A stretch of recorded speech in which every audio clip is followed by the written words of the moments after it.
सागर के मोती।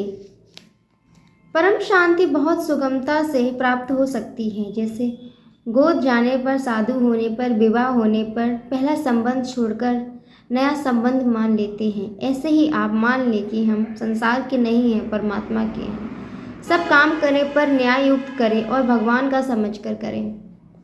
इस पंचामृत का पालन करें। 1. हम भगवान के ही हैं। 2. हम जहाँ भी रहते हैं भगवान के ही दरबार में रहते हैं। 3. हम जो भी शुभ काम करते हैं भगवान का ही काम करते हैं। 4. शुद्ध सात्विक जो भी पाते हैं भगवान का ही प्रसाद पाते हैं। 5. भगवान के दिए प्रसाद से भगवान के ही जनों की सेवा करते हैं। बच्चों को भगवान का ही मान लो तो उनका स्वभाव शुद्ध हो जाएगा। मेरा मानते ही वस्तु अशुद्ध हो जाती है। ग्रहण करने पर शुद्ध वस्तु भी अशुद्ध हो जाती है और त्याग करने पर अशुद्ध वस्तु विशुद्ध हो जाती है। मिलने बिछुड़ने वाली वस्तु को अपना मानना बेईमानी है।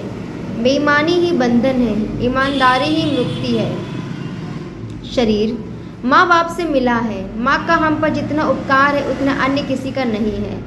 माँ बाप का ऋण कोई उतार नहीं सकता। जो बहू पति को सिखाकर माँ के विरुद्ध कर देती वह बड़ा पाप करती है।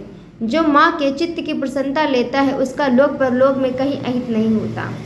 माँ बाप सबसे बड़े तीर्थ हैं। माँ के उपकार का बदला नहीं उतार सकते, पर उसे प्रसन्न करके कर्जा माफ करा सकते हैं। बड़े बूढ़े के आने पर स्थान देना, खड़े हो जाना चाहिए, कारण कि ऊंचे व्यक्ति आने से प्राण ऊंचे उठते हैं। यदि उनके आने से उठ जाएं तो प्राण ठीक जगह रहते हैं। ना उठे तो प्राण शक्ति क्षीण होती है, परंतु मैं अपने लिए उत्थान देने को मना करता हूँ। इसलिए मेरे आने पर उत्थान न देने से आपकी प्राण शक्ति नष्ट नहीं होगी। वचन के आदर का अधिक महत्व है। गरीब बच्चों को मिठाई बांटने से बड़ा लाभ होता है और शोक चिंता मिटते हैं। इसमें बड़ी शक्ति है कि आपका भाग्य बदल सकता है। कन्याओं को भोजन कराने से शक्ति बहुत प्रसन्न होती है। शक्ति देवी की उपासना करते समय पुरुष को स्त्री पर कभी क्रोध नहीं करना चाहिए, नहीं तो स्त्री का अनिष्ट हो जाएगा। बहनों माताओं में सेवा की जो शक्ति है वह पुरुषों में नहीं है।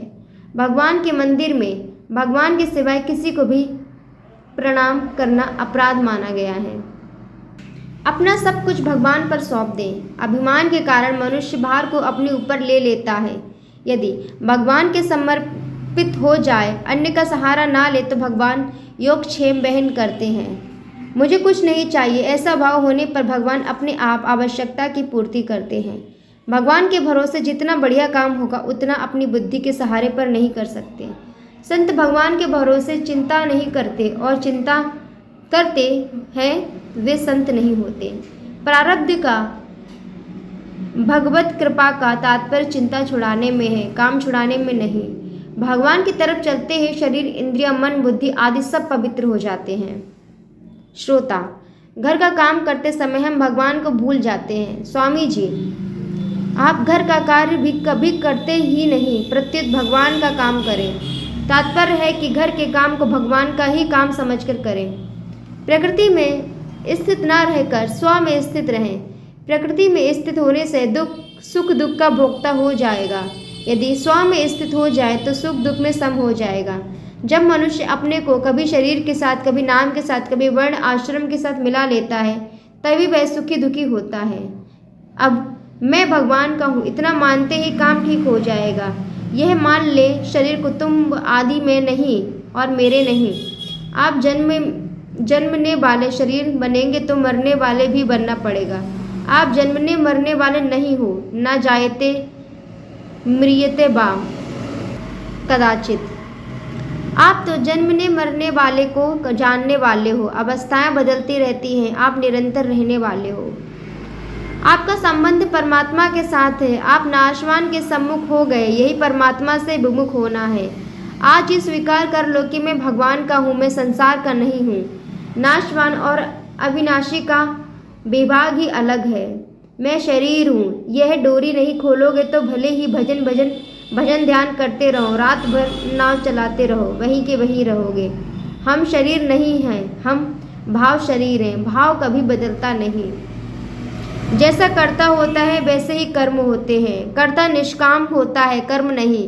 मनुष्य कर्मों का सुधार करना चाहता है, पर कर्ता सुधरेगा तो कर्म स्वतः सुधर जाएगा। मैं भोगी हूँ, मैं कामी हूँ, मैं क्रोधी हूँ, ये कर्ता की अशुद्धि है। यदि कर्ता में यह बात रहे कि मैं सत्संगी हूँ, मैं भक्त हूँ आदि, तो उसके द्वारा वैसे ही कर्म होने लगेंगे। यदि अहंता बदल जाए तो क्रियाएं स्वतः बदल जाएंगी। आपकी अहंता में जो भाव है वह भाव शरीर है। स्त्री में लज्जा स्वतः है, निर्लज्जा सिखाई जाती है। लज्जा स्त्री का भूषण है, लज्जाहीना स्त्री नष्ट हो जाती है। सलज्जा गणिका नष्टा, निर्लज्जाश्च कुलांगना। अगर किसी वस्तु की हमें ज़रूरत अनुभव होती है तो हम साधु क्या हुए। जैसा हमारा भाव स्वरूप स्वभाव है वैसे ही हमारी निष्ठा है। मनुष्य की जैसी अहंता होगी वह वैसा ही हो जाएगा। अगर साधन करना चाहते हो तो भीतर का भाव बदल दो। मैंपन को बदलने में मनुष्य स्वतंत्र है, पर क्रिया को त्यागने में स्वतंत्र नहीं है। मैं कपटी हूँ, मैं दोषी हूँ, तो भी मैं भगवान का हूँ, यह भाव मुख्य रहना चाहिए। आगंतुक स्वभाव को असली मत माने। पक्का विचार होने पर मनुष्य विचलित नहीं होता। विचलित तभी होता है जब विचार पक्का ना हो। भोगी व्यक्ति दूसरे को परमार्थिक शिक्षा नहीं दे सकता। त्यागी व्यक्ति ही त्याग सिखा सकता है। आप दूसरे को पतन से तब बचाएंगे जब खुद का पतन ना हो। जो अपना उत्थान नहीं चाहता उसका उत्थान दूसरा कैसे करेगा। पहले अपना उद्धार करो। उद्धारे दात्मनात्मानम। धनियों को खराब मानने वाले खुद धनी बनना चाहते हैं या निर्धन। अपने कर्तव्य का पालन करो। हमारा कर्तव्य दूसरे को सुख पहुंचाने के लिए है।